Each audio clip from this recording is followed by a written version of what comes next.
Bonjour à tous, aujourd'hui nous allons parler de géopolitique avec un coup de théâtre. Les Maldives se jettent dans les bras de la Chine.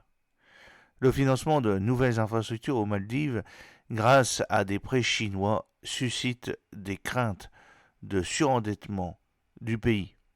Les vastes projets d'investissement grâce au concours financier chinois suscitent l'inquiétude. On connaît en fait compte la procédure de la Chine. Elle propose des emprunts que le pays ne peut pas payer et donc rembourser. Et à un moment donné, elle dit ben voilà, vous ne pouvez pas rembourser, donc le pays m'appartient. C'est les vastes projets d'investissement qui posent problème puisque c'est au-delà des moyens de remboursement des Maldives. C'est un revirement qui ne laisse pas de marbre et qui inquiète le monde entier.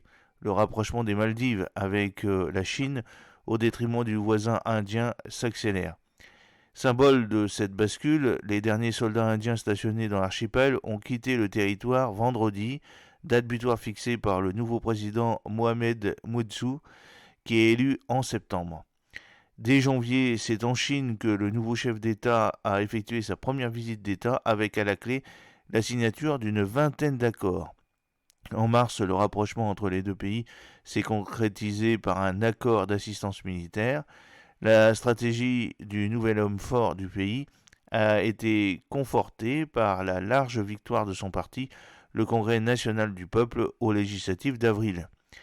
Après le départ des militaires indiens, Pékin a fait savoir par l'intermédiaire de Yang Yembin, le porte-parole du ministère des Affaires étrangères, que la Chine était prête à travailler avec les Maldives, destination privilégiée du tourisme de luxe. L'archipel occupe aussi une position stratégique dans l'océan Indien. Il se situe sur l'une des routes maritimes les plus fréquentées du monde, dans une zone géographique très convoitée.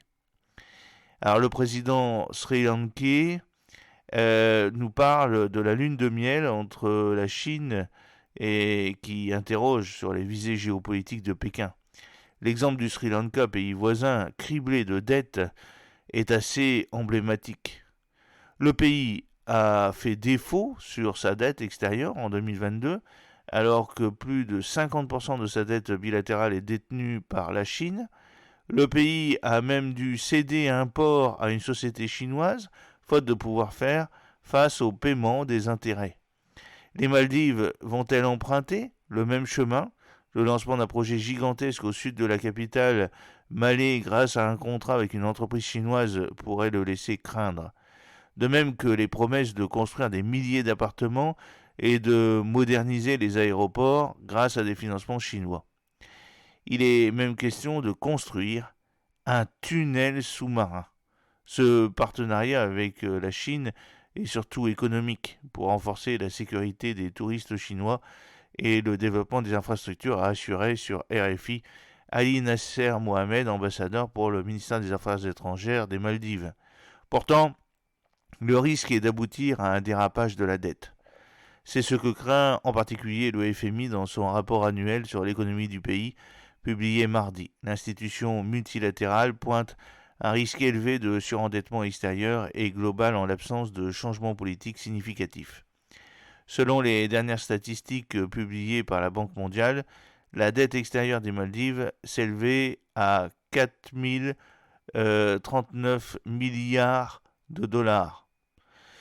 La Chine en détiendrait déjà 30%, en particulier par l'intermédiaire de l'Export-Import Bank of China, 25%, et l'Inde, de son côté, n'en détiendrait que 10% du montant. Selon le fonds, le déficit budgétaire global devrait atteindre 13,4% du PIB en 2023. La dette publique devrait encore augmenter pour atteindre 118,7% du PIB en 2023. Avec la hausse des importations de biens d'équipement, des produits alimentaires, de carburant et des achats à l'étranger liés aux activités touristiques, le déficit du compte courant s'est fortement creusé pour atteindre 22,8% du PIB en 2023. Sans un assainissement budgétaire crédible, la soutenabilité de la dette paraît difficile à atteindre, avertit l'institution. Cette dernière exhorte le pays à augmenter d'urgence ses recettes et à réduire ses dépenses et ses emprunts extérieurs afin d'éviter une crise économique majeure. J'espère que cette petite vidéo vous a plu. N'oubliez pas de cliquer sur le pouce pour la promouvoir, de vous abonner si ce n'est pas encore fait et de partager cette vidéo sur vos réseaux sociaux. A très bientôt, fidèlement, Jean-Luc O.